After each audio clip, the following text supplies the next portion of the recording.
Hello friends, तर आज आपण बनवणार आहोत चिकन बिर्याणी. त्यासाठी अर्धा किलो तांदूळ स्वच्छ धुवून शिजवून घेऊ.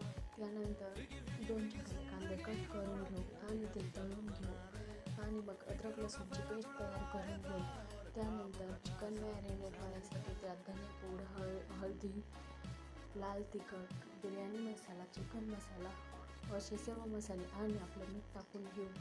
त्यानंतर दही टाकून आणि थोडंसं लिंबू टाकून चिकन मॅरिनेट होण्यासाठी ठेवूया. त्यानंतर कढईमध्ये तूप घालून घेऊ. त्यात थोडंसं तेल घालून घेऊ. त्यात खडे मसाले, हळदी, कोथिंबीर आणि थोडासा बिर्याणी मसाला घालून मिक्स करूया. त्यानंतर त्यात मॅरिनेट झालेलं चिकन त्यात टाकून शिजवून घेऊया.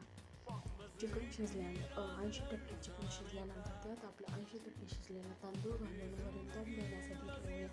त्यानंतर त्यात कांदा आणि कोथिंबीर घालून सर्व करूया.